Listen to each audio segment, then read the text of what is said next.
महाविकास आघाडीच्या जागा वाटपांमध्ये ज्या जागा मेरिटच्या आधारावर काँग्रेसला सुटतील त्या जागेवर आम्ही आमचा उमेदवार उभा करू असं वक्तव्य काँग्रेस प्रदेशाध्यक्ष नाना पटोले यांनी व्यक्त केले। भ्रष्ट लोकांचा सरदार म्हणजे पंतप्रधान नरेंद्र मोदी। नाना पटोले, भ्रष्ट लोकांचा सरदार जर आज कोणी असेल तर ते पंतप्रधान नरेंद्र मोदी हेच आहेत। ते आता देशाला कळून चुकलंय असं वक्तव्य नाना पटोले यांनी केलंय। उद्धव ठाकरे, शरद पवारांचे टेन्शन वाढणार। विधानसभा निवडणुकीसाठी काँग्रेस पक्षाने स्वबळावर लढण्याची तयारी सुरू केल्याची सध्या चर्चा सुरू आहे। त्यामुळे आता उद्धव ठाकरे आणि शरद पवारांचे टेन्शन वाढणार आहे। रवींद्र वायकरांवरील सर्व गुन्हे मागे। गैरसमजातून आणि चुकीच्या माहितीच्या आधारे मुंबई महानगरपालिकेने गुन्हा दाखल केल्याचं मुंबई पोलिसांनी म्हटलं आहे। त्यामुळे रवींद्र वायकरांवरील सर्व गुन्हे मागे घेण्यात आल्याची माहिती मिळत आहे।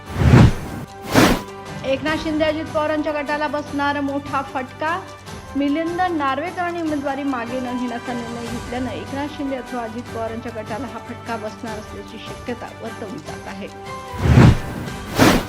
गुंतवणूकदारांचे पैसे मिळवण्यासाठी उपमुख्यमंत्री देवेंद्र फडणवीस यांना निवेदन। आमदार मोनिका राजा यांनी अधिवेशनात लक्षवेधी प्रश्न उपस्थित करत यात अडकलेले गुंतवणूकदारांचे पैसे परत मिळवण्यासाठी उपमुख्यमंत्री तथा गृहमंत्री देवेंद्र फडणवीस यांना निवेदन दिले। भारतीय संघासाठी तब्बल 11 कोटींच्या बक्षिसांची घोषणा। भारतीय संघाने तब्बल 17 वर्षांनी T20 वर्ल्ड कपवर नाव कोरले। यासाठी आता महाराष्ट्र शासनाकडून भारतीय संघाला मोठं बक्षीस देण्यात आलंय। भारतीय संघासाठी 11 कोटींची बक्षिसाची वितरण करण्यात आले।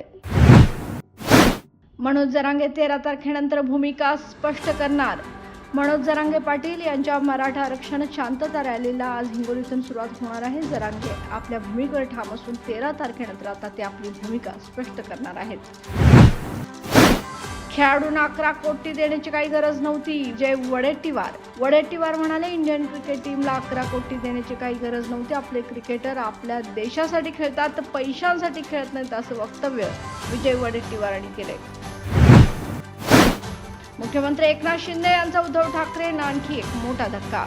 माजी नगरसेवक मनोज हळदणकर यांनी आपल्या असंख्य कार्यकर्त्यांसह एकनाथ शिंदेंच्या शिवसेनेमध्ये जाहीर प्रवेश केला। त्यामुळे आता मुख्यमंत्री एकनाथ शिंदे आणि उद्धव ठाकरेंना हा आणखी एक मोठा धक्का दिला।